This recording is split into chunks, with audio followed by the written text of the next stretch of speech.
Yes, thank you, Mr. Speaker, and thank you, colleagues, for taking part in this debate tonight. I'm very pleased to open the debate in this House on Bill C-49, an act to amend the Museums Act to establish the Canadian Museum of History. This legislation would change the name and mandate of the Canadian Museum of Civilization, an institution with a remarkable and proud history. It's a history that traces its way back to 1856, when it was then known as the Geological Survey of Canada. In 1968, its mandate shifted and its name changed again to the Museum of Man. In 1986, it was renamed the Canadian Museum of Civilization and was moved to its current home on the bank of the Ottawa River. This museum is the largest of Canada's museums.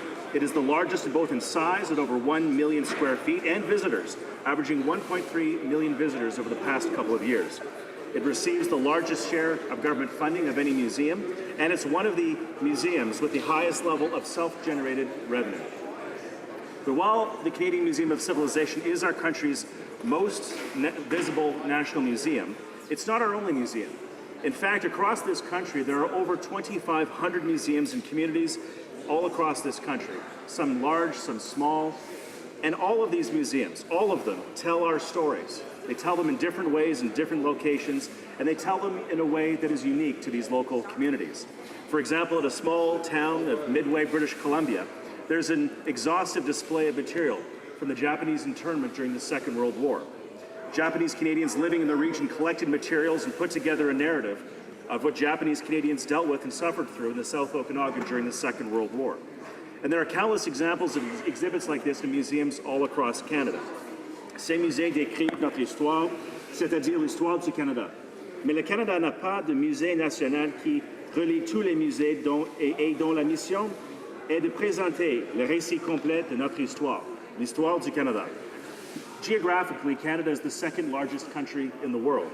But in terms of population, we are the 34th largest country in the world. So what unites us together as Canadians? What unites us as a people? Well, it's our languages, it's our culture, the arts, and the ability to tell our stories one to another and to have an understanding of our shared history. A museum devoted to our history will provide a focus on the people, the places, and the achievements that bring us together as Canadians. Monsieur le Président, nous entamons le compte de rebours vers le 150e anniversaire du Canada en 2017. La période qui précède les fêtes du 150e anniversaire nous offre une occasion sans précédent de célébrer notre histoire et les réalisations qui nous définissent en tant que Canadiens. Nos récits sont riches et nombreux et méritent d'être racontés. Qu'il s'agisse de l'arrivée de Samuel de Champlain sur nos rives, ou du premier crampon ou du dernier crampon qui a marqué la fin de la construction de la chemin de fer du Canadien Pacifique, reliant de notre pays ensemble d'un océan à l'autre. You know, from Terry Fox's journey and the Marathon of Hope that still inspires millions of Canadians today to raise money and fight cancer, to Maurice Rocket-Richard, to James Naismith and his invention of basketballs, to our brilliant scientists like Frederick Banting and Charles Best. These are the people, these are the events, these are the stories that inspire us always and need to be told and retold again. Canada needs and deserves a national institution that will tell the stories of Canada. Canada needs an institution that will independently research and explore Canada's history. Canada needs a national institution that celebrates our achievements and what we have accomplished together as Canadians. Our children need to know more about Canada's past. That's why last year, our government announced the creation of the Canadian Museum of History, the Musée Canadien de l'Histoire. And let me read the mandate that we are proposing in Bill C-49 that's at the heart of this debate and over this legislation. This is what the new mandate of the museum will read. The purpose of the Canadian Museum of History is to enhance Canadians' knowledge, understanding, and appreciation of events, experiences, people, and objects that reflect and have shaped Canada's history and identity, and also to enhance their awareness of world history and cultures. We have chosen not to build a new national museum from the ground up. We're doing that right now in Winnipeg with the Canadian Museum for Human Rights. We have also established the Canadian Museum of Immigration at Pier 21 in Halifax, building on an existing institution. The home of this new museum will be what is currently the Canadian Museum of Civilization. Nous avons choisi de profiter de la réputation, de la popularité de ce musée pour créer un musée qui mettra en valeur toutes les réalisations remarquables de notre pays. Les États-Unis, Ils ont le musée Smithsonian. L'Allemagne ont le musée historique d'Allemagne. And let me share with this House something that I think is really important to understand about the details of what we're proposing here with this new museum. Beginning shortly, this museum will renovate over 50,000 square feet of public space, roughly half of its permanent and temporary galleries that are currently part of the museum. Those areas of the museum that will remain as they are include the very popular Canadian Children's Museum, the First People's Hall, and the IMAX Theatre. A $25 million one-time investment will allow the museum to make this happen. And it should be noted, Mr. Speaker, that the current Museum of Civilization in Gatineau has not been updated in over 20 years. In fact, in the Canada Hall at the museum, Aboriginal people are excluded from the narrative that is Canada's history. It is a museum that needs to be updated and needs to be improved upon, and that's what we are proposing. The museum will also allocate internal resources to the project and will launch a fundraising campaign with the intent to raise $5 million. And I'm told that the fundraising campaign is already well underway and having success. This investment will be funded within existing budgets from the Department of Canadian Heritage at no new additional cost to taxpayers. And it will allow the Canadian Museum of Civilization to begin the transformation that will be completed in time for Canada's 150th birthday in 2017. Now, Mr. Speaker, more than changing the name and the mandate and exhibits, more than that will change. Because we want to make this great national institution that we have the benefit of visiting here in Ottawa. We want to make sure that it reaches out across this country and connects Canadians together. So to achieve this, we're building partnerships that will be created between the new Canadian Museum of History and museums across Canada that have the same mandate, but they're doing it on a local level. And these local museums will have the opportunity to become official partners of this new great national museum. And in fact, we already signed our first memorandum of understanding with the Royal BC Museum in Victoria. And what this will mean for that museum and other museums across the country is that of the 3.5 million items currently in the collection of the Canadian Museum of Civilization, soon to be the Museum of History, these museums all across the country will have access to this 3.5 million items in the collection, 90% of which are currently sitting in storage because we don't have a network to move these items across the country to share our history. So this is a really important move forward to tell our history and allow us to tell our stories to all Canadians. And Mr. Speaker, I'm also very pleased to say that since we've announced this project, it has received broad-based support from Canadians, including countless historians and people and historical associations from every corner of this country, people who are not, by the way, frequently people who would agree with our government, but they agree with the need to create a national infrastructure for the teaching of Canada's history. I'm grateful, for example, of the support of Douglas Cardinal. Douglas Cardinal was the original architect of the Canadian Museum of Civilization, a very well-known Canadian for all of his life's accomplishments. And he said the following in response to the announcement of the creation of this museum. He said, quote, "I love the fact that the museum keeps evolving and growing, and people still feel that it's a national monument that can expand and serve all of Canada." This project has the support and has been celebrated by Canadian historians as well. It includes the award-winning historian and author Michael Bliss, who said this about the museum. He said, quote, "It's very exciting that Canada's major museum will now be explicitly focused on Canada's history, thanks to this government for making this museum possible." Jack Granatstein, as many in this House know, who wrote the book Who Killed Canadian History a few years ago, he said, quote, "This move to create the new Canadian Museum of History is exactly what I thought should happen. I'm delighted that the government is doing it." Deborah Morrison of the Canadian National History Society said this, "The potential of this museum to create a national framework for our history is compelling. The time is right." John McCavity of the Canadian Museums Association said, quote, "The renaming of this museum is essential. This is good news. It will give Canadians greater access to their heritage and to their history." The Historic Dominion Institute said, quote, "We enthusiastically welcome the creation of this new Canadian Museum of History." The Ontario Museums Association said, "We welcome this initiative to strengthen partnerships among museums across the country." John English, a former Liberal member of Parliament and a biographer of Pierre Trudeau, he said, quote, "Congratulations on the Canadian Museum of History. That is a great boost for this museum." Marie Sénécal Tremblay de la Fédération canadienne des Amis des Musées, qui représente les bénévoles des petits musées partout au Canada, a déclaré, je cite, "Nous soutenons ces changements à l'un des plus importants de nos musées nationaux." And I'm also very pleased that this museum, the proposal, I should highlight this as well. It does have the support of the Mayor of Ottawa and the Mayor of Gatineau, Mark Bureau and Jim Watson, who both support this initiative as being important for the National Capital Region. And as well, many other historians have added their names to the list of those who support this initiative. Réa Bélanger, Charlotte Gray, Anne Trépanier, Norm Christie, Yves Frenette, Bob Plamondon, Richard Gwynn, Jane Fullerton, Suzanne Sauvage, Brian Lee Crowley, many more. Again, people who are not conservatives, but they understand that on items like this, we should work together, and we should be able to put partisanship aside and support the creation of institutions that bind this country together. I think the Toronto Star said it very well in their editorial on this subject, when the Toronto Star wrote, quote, "It was welcome news to hear that the government is announced the rebranding of the Canadian Museum of Civilization as the Canadian Museum of History. Canada's history should be celebrated in this revamped museum. We want to make history come alive, ensure that we don't forget our shared past, and that we honor our country's heroes."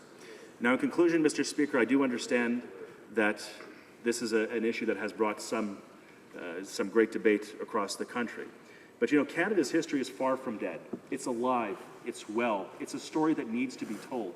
You know, it's a true stat, but a sad one, that only in 4 of Canada's 13 provinces and territories is it necessary for a child to take a history class to graduate from high school. Now, that's provincial jurisdiction, of course, but it doesn't mean that we should step away from the importance as a national government, as a national parliament, to work together to do what we can do, to talk about Canada's history, to improve education in the ways that we can do it, which is to support our museums, build a great national museum, tie all of our museums, and work together on this project. You know, in the past, this parliament has come together, and there were times in the former Liberal government when the Liberal government decided to create the Canadian War Museum. When people said you shouldn't do it, it's divisive, it's a waste of money, we ought not do it now. But the Liberal government had a vision, and they said this is the right thing to do. And the War Museum now is one of the best museums in the world, rivaled only by Les Invalides in Paris, and rivaled only by the Imperial War Museum in London. It's one of the great museums of the world. And what we're asking now in this House, as this Parliament has done before, this Parliament unanimously supported the creation of the Canadian Museum for Human Rights in Winnipeg, and we're working together, and it's going to be a great institution for all of Canada. This Parliament unanimously supported the creation of the Canadian Museum for Immigration at Pier 21 in Halifax. It's a great institution that's doing good things for this country. And I ask all colleagues, I've approached this in as nonpartisan way as I can, reaching out to my opposition colleagues in the NDP and the Liberal Party, providing them the text of this legislation, trying to work with them so we can make sure that this museum will go forward and will be a constructive piece of Canada's social fabric. We've worked together in the past on institutions. This is a good project for this country, and I hope my colleagues will work with us on this to make this happen. It's a couple years away, Canada's 150th birthday. We deserve to have a great national institution that will teach Canada's history, that will bring Canadians together, that will work towards a celebrated goal of keeping this country united and strong. Support this bill.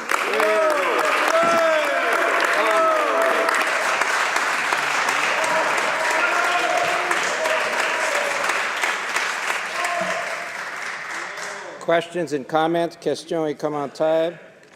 L'honorable député de Longueuil, Pierre Boucher.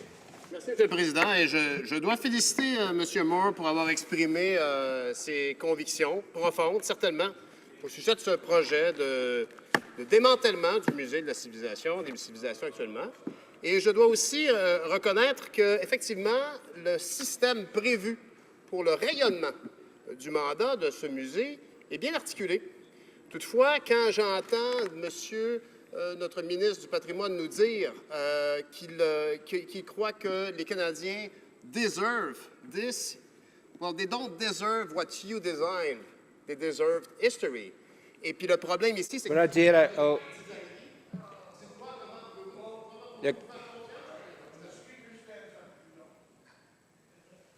Quand je prends mes pieds, il faudra que vous asseyez. Vous pouvez faire vos commentaires, mais il faudra que vous les dirigez aux chaises, s'il vous plaît. Je demande sincèrement, merci M. le Président, vous avez raison.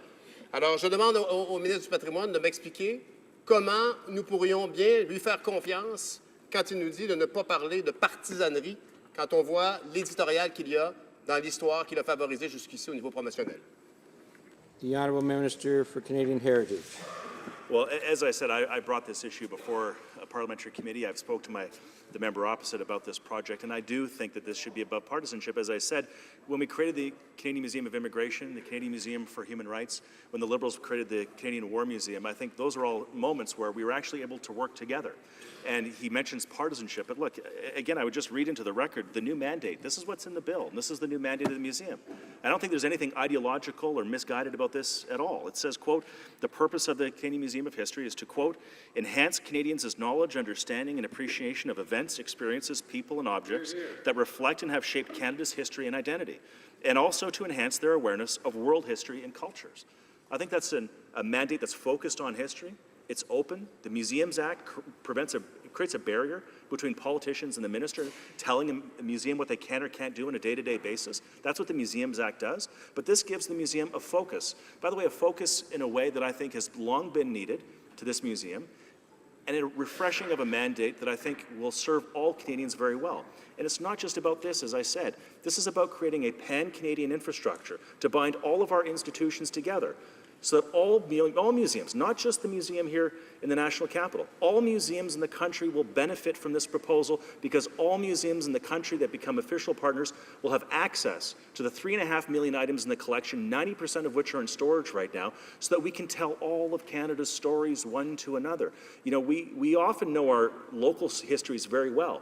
I can tell you about Captain Cook and Colonel Port Moody, and I can tell you about my community very well. And I'm sure my honorable colleague can about his hometowns as well. But very often we don't know national histories as well as we ought to. And one of the things that we can do to try to fight that is to build this infrastructure, work together, get collections moving around the country. Let's do this. Questions and comments? Questions et commentaires? The honourable member for Bonavista, Gander, Grand Falls, Windsor. Thank you, Mr. Speaker. I've spoken personally and I've heard publicly what the minister has to say about this new museum, and I hear what he's saying in his speech, and quite frankly, his sincerity, I think is pretty good. I hear what he's saying.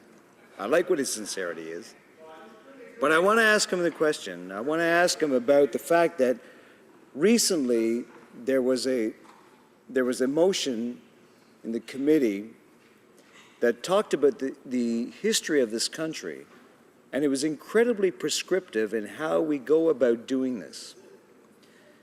So I want to ask him, and I ask him in a sincere way, this money that he hopes to put into this new museum, is it going towards allowing this museum to put itself out towards the rest of the country to create these partnerships?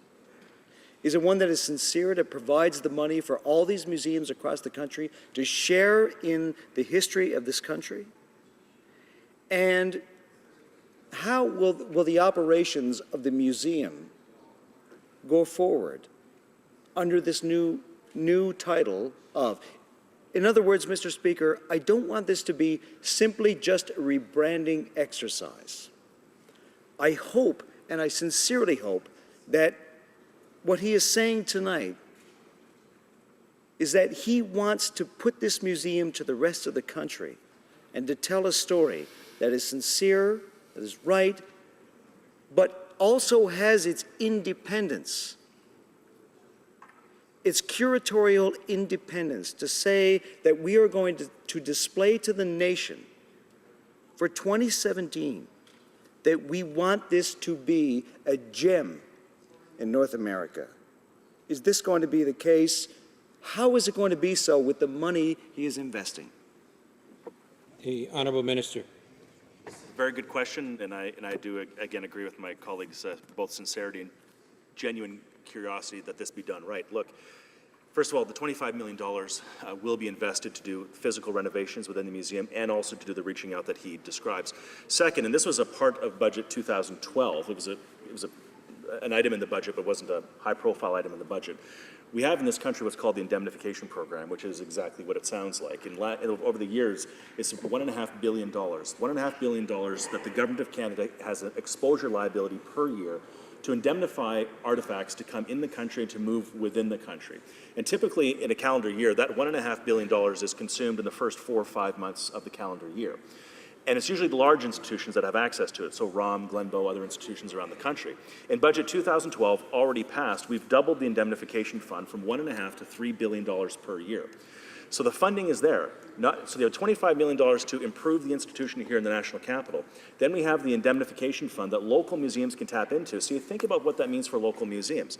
At no cost to local museums, sign an MOU, become part of this national network, have access to the 3.5 million items in the collection, 90% of which are in storage, apply for funding in the indemnification program, and host items for the National Museum locally. This is all about, in a sense, greasing the skids so we can get stuff moving around the country so local museums can have access to this, and most importantly, so local museums can tell narratives that are important to local communities. So they can have access. If they want to do a narrative on women in sport or great Canadian scientists or great artists in this country, they want to have access to the 13,000 items that are in the art bank right now that are just sitting there, by the way. I saw them last night.